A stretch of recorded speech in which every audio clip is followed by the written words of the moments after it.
All right, I think that looks really nice on the under eyes. It's not heavy or cakey. It feels very nice, very, very moisturizing.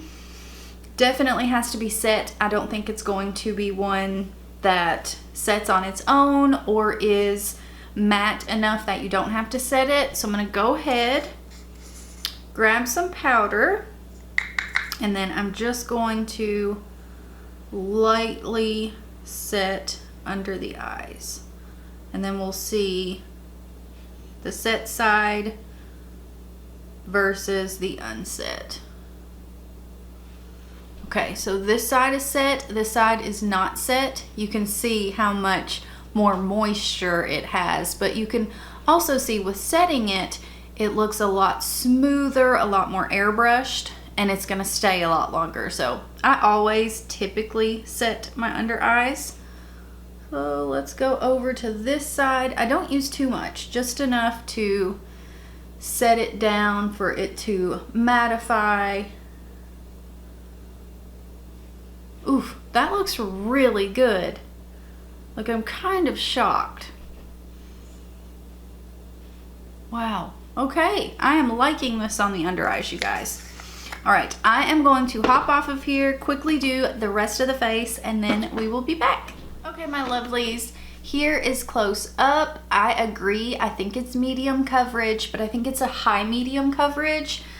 It looks really, really nice on the skin. I'm actually super excited about this one.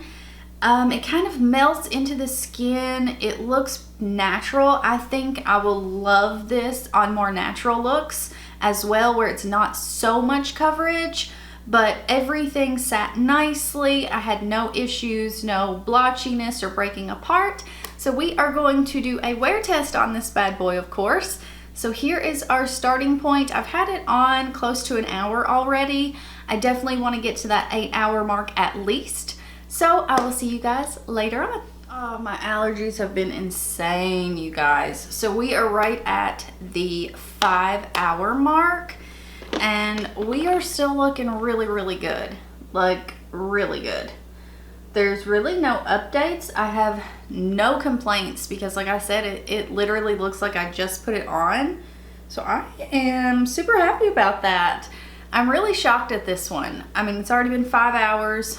It looks no different, and I really like it. So unless something goes downhill quick, we're probably good to go. But I'm gonna give it at least, like I said, till the 8-hour mark. So we're gonna wait a few more hours.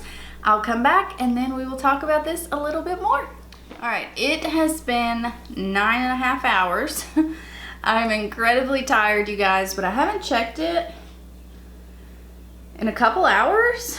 And I have to say, it still absolutely looks awesome. Like, wow. All right, I am truly surprised, but yeah, I do recommend this. If you have oily skin or super oily under eyes, you may have to really set this because it is pretty dewy, but that could be a good thing if you have dry under eyes, because this is really going to pack some hydration in there for you. But it looks really good. I mean, 9.5 hours, and I've had a very busy day. So it held up, no questions, like, wow. But yeah, I really do love this. I'll continue to use it. If for some reason it doesn't work well with certain products, this or that, I will update you guys down below, but it looks gorgeous, and it has looked gorgeous all day. Where it's getting dark here early, where it's getting dark at like 7 now already. So I was actually shooting for like 10 to 12 hours. I knew I wanted to go past 8, but it is getting dark here, so I can't do it. But yeah, I am going to put the chickens up, put my PJs on, and rest. But yeah, I hope you guys enjoyed this. If you did, I hope you subscribe and click that bell, and I hope to see you in my next one. Bye, guys.